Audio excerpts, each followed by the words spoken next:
My wife went out last night and didn't come home until this morning. This is horrible. I'm furious right now, but I'm also depressed as hell. I know what I have to do. It's just killing me that I have to do it. It's fresh, and it hurts a lot. My wife didn't come home last night. She went out with a couple of girlfriends, which is pretty normal for her. She's normally back around 2 a.m. on these nights, so I waited up. Around 2:30 I called to check in. She answered, and I could hear people in the background. She told me they went to a party but were leaving in a couple of minutes. She wasn't home by 3, so I texted. It delivered, but no reply. Around 4 a.m. I called again, rang a couple of times before she sent me to voicemail. My wife finally came stumbling through the door at 6:47 a.m. this morning. She was wearing a dress she didn't leave. The house in with mesh leggings I've never seen either. The leggings had clearly been torn, and her makeup was smudged. My heart sank when I saw her. My immediate worry was that she had been assaulted. She only shook her head no when I asked her that. I asked her what she had been doing then. She only said that I knew what she had been doing, and that kind of confirmed what the voice in the back of my head had been screaming since she walked in. My wife cheated on me last night. I asked her who it was. She shrugged almost casually and said it was somebody they met at the club. She went back to his house and hooked up with him, then Ubered home. She then said she didn't want to fight and just wanted to sleep. So that's what she did. She's still asleep now and didn't even take a shower before passing out. Suffice to say, our relationship is over. We don't have any kids, and we rent, so it shouldn't be an extremely complicated process. I keep trying to reason myself out of it, pretending there might be something to salvage here. I've always maintained that cheating would be a red line for me, though. I think I need to stick to that now. Small update. All right, things have happened. I am no longer at home. I left. I wasn't able to get the day off work today, though, so I'm writing this on my lunch now. It's been a struggle keeping myself together today, honestly. I've had to sneak off to the bathroom twice to cry. Shit's rough, dude. I'll post something more detailed later on, because holy F, there's a lot.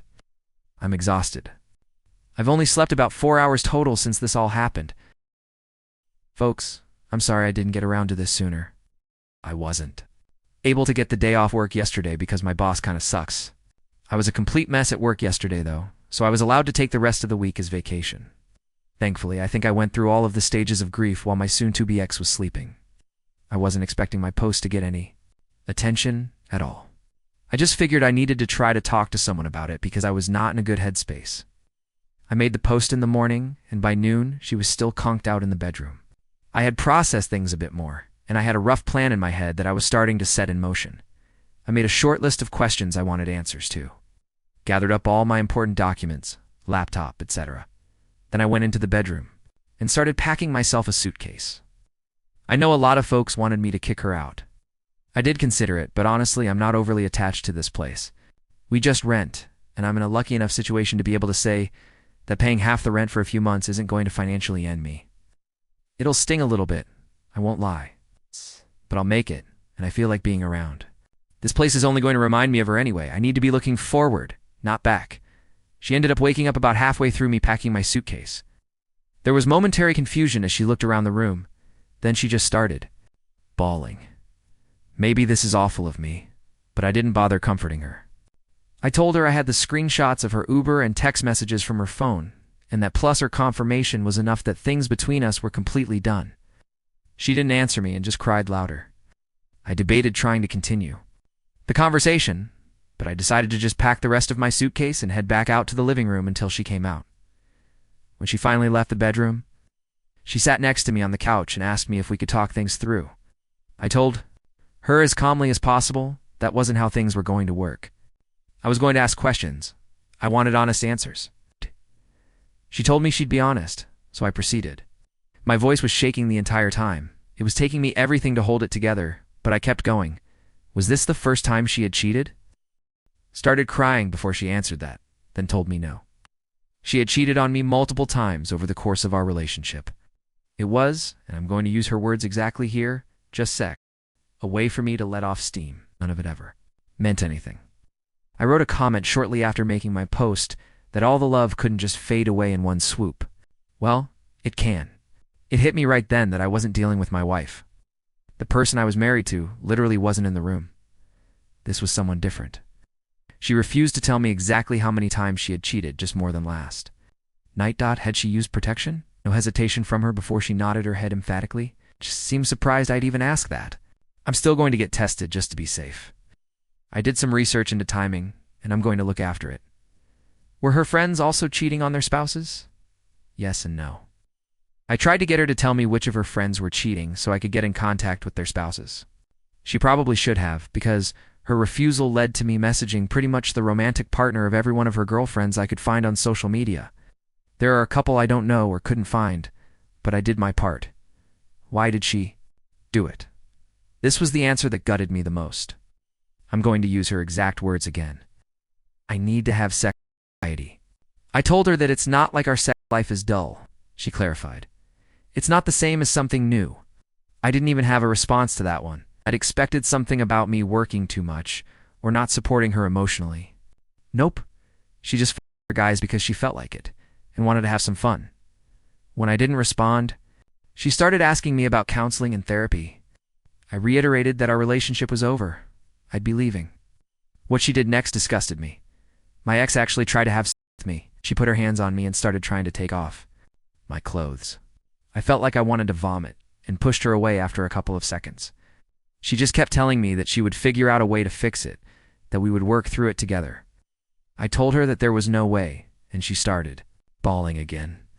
She went to the bathroom and locked herself inside. I was just sick of everything at that point.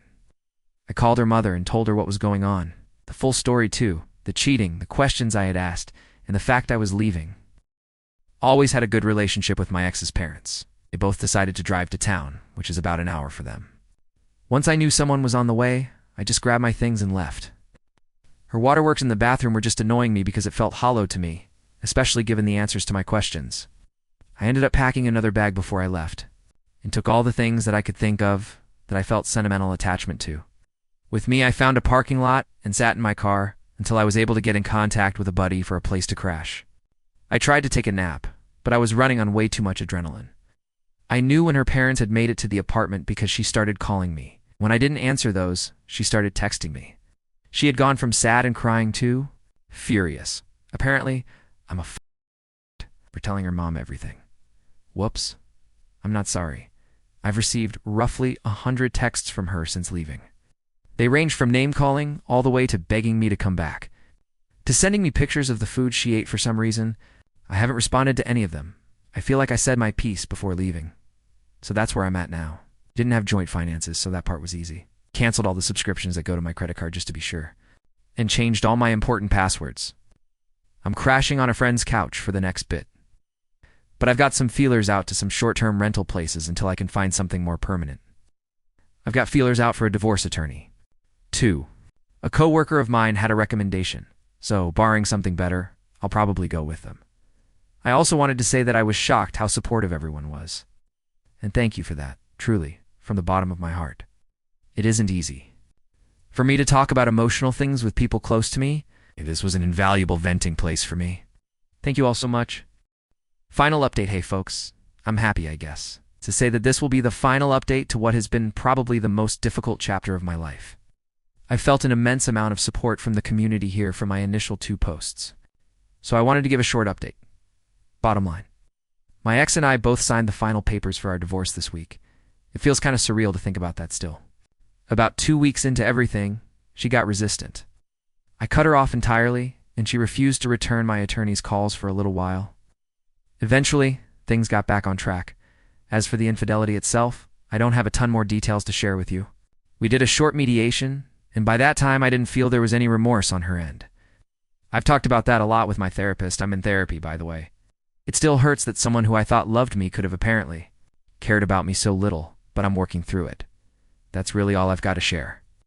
Thanks again, everybody, for your advice and support.